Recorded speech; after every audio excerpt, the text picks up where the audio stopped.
요거 필수적이니까 기억을 좀 한번 다시 더듬어 볼게요.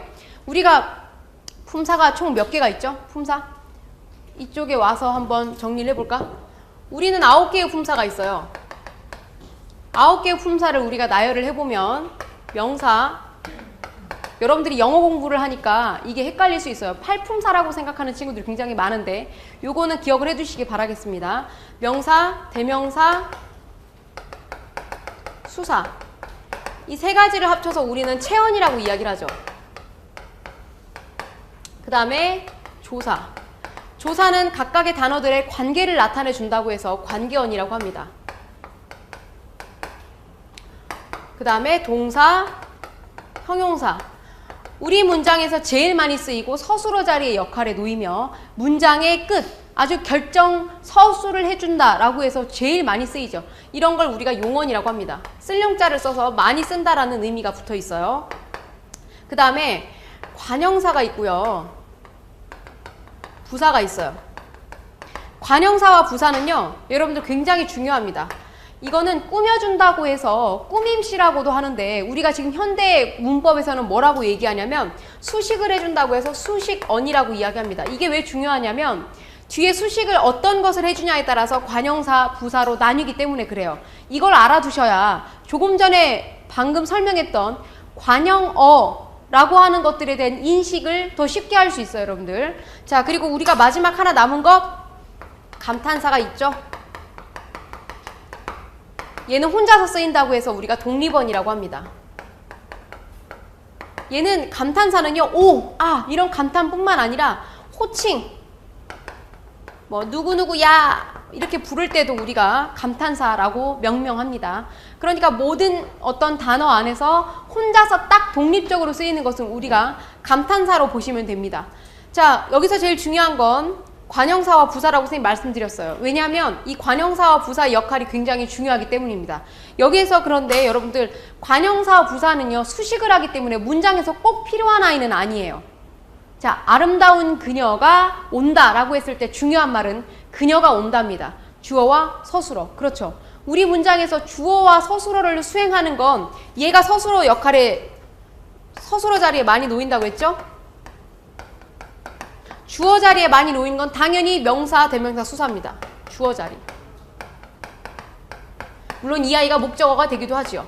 자, 그런데 이 주어 자리, 서술어 자리, 얘는 당연히 얘네 사이를 연결해 주기 때문에 조사는 중요하겠죠. 자, 그런데 이 관형사와 부사는 꼭 필요한 아이가 아니기 때문에 필수적인 성분은 아닙니다. 우리가 필수 성분이라고 했을 때 4가지 중에서 필수는 주어와 목적어와 서술어와 보어.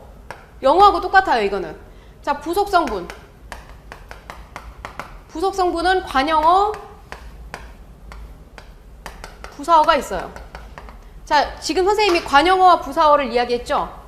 자, 여러분들 이거 여러분들이 많이 헷갈리는 것 중에 하나가 뭐냐면 여기에 나온 건 우리가 지금 품사를 이야기한 거고요. 사로 끝나죠? 자, 얘는요, 어로 끝납니다. 얘는 성분이에요, 성분. 자, 품사와 성분의 차이, 여러분들 뭐라고 생각하시면 되냐면 성분을 더 조그만 걸로 쪼개면 품사가 되는 거예요. 그러니까 관형어는요, 관형사에다가 플러스 알파일 수가 있습니다. 그러니까 관형사, 모든 관형사는 관형어가 되는데요. 모든 관형어는 관형사가 되진 않아요. 이게 무슨 말이냐면 관형사가 아님에도 불구하고 관형사의 기능을 하게 해주는 아이가 관형어가 돼요. 좀 더 쉽게 말씀드리자면 여기서부터 다시 설명을 드릴게요. 일단 여기 관형사와 부사의 기능을 그대로 이어와서 여기서도 하고 있기 때문에 관형, 부사라고 하는 이름이 유지가 되고 있어요. 뭐가 그대로 이 말은 그대로 유지가 되는데 이 뒤에 있는 아이만 다르죠? 이게 뭐냐면 덩어리가 이쪽에 와서 더 커졌다는 얘기예요. 여기는 굉장히 덩어리가 가장 최소의 단위라고 생각을 하시면 됩니다. 가장 최소의 단위, 얘는 덩어리가 커진 것. 그런데 이 덩어리가 작은 이 아이들이 굉장히 중요한데 관형사는 여러분들 기본적으로 둘 다 수식을 하긴 하는데 얘는 딱 수식하는 애가 정해져 있어요. 무조건 명사만 떠올리세요. 명사. 그러니까 관형사는 체언을 수식하고요. 부사는요, 용언을 수식합니다. 요걸 기억하시면 돼요.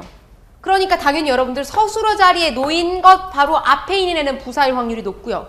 그리고 앞에 주어 자리나 목적어 자리에 오는 그 단어 자체, 명사, 대명사, 수사. 여러분들 수사가 좀 낯설죠. 왜냐면 우리말에만 있는 거기 때문인데 첫째, 둘째, 셋째, 하나, 둘, 셋 이렇게 수를 나타내는 것을 우리가 수사라고 합니다. 그런데 이 수사나 대명사, 나, 우리, 그녀 이런 것들 앞에 붙는 것들은 전부 다 관형사라고 보시면 돼요. 예를 한번 들어볼게요. 관형사는요 여러분들 뒤에 있는 명사를 수식한다고 얘기했으니까 그 책, 저 뒤에 있는 책을 수식하죠. 얘는 관형사가 되는 거예요. 명사를 수식했기 때문에. 자, 예를 들면 달린다. 우리가 얘는 용언이기 때문에 동사인데 용언으로서 서술어 자리에 놓이죠. 서술어 자리에 놓이는데 그 앞에는 예를 들면 수식하려면 우리가 뭐가 보통 오죠? 빨리 달린다를 한번 해볼까요? 빨리 달린다. 그럼 빨리라고 하는 애는 달린다를 수식을 하는데 얘는 당연히 뒤에 있는 애가 동사이기 때문에 얘는 부사어가 되겠죠. 빨리가 부사라고 하는 거 모르는 친구가 없을 거예요. 그런데 어디서 이제 헷갈림이 시작되냐면 아름다운 그녀를 예를 들어볼까요? 자, 얘 딱 보니까 품사는 그녀, 대명사야. 그렇죠? 자, 그런데 아름다운의 품사는 우리가 아름다운은 자연스럽게 얘는 형용사인데? 라고 생각합니다. 그러니까 얘를 형용사라고 이야기를 하는데 여러분들 생각을 해보세요. 형용사는요. 이쪽에 한번 보겠습니다. 서술어 자리에 놓이면서 문장을 서술해 줍니다. 주어가 어떠한지. 보통 우리가 아름다운이 마지막에 쓰이는데 그녀가 아름답다라고 했을 때는 서술어이면서 우리가 아름답다 형용사라고 할 수 있어요. 그런데 우리가 관형사는요. 명사를 수식한다고 했죠. 뒤에 보니까 그녀는 대명사인데 그럼 얘를 수식한 애는 얘는 그러면 뭐야? 사실 뭐여야 해요? 뒤에 있는 명사를 수식하는 기능만 따지면 얘는 뭐여야 돼? 품사가 관형사여야 돼.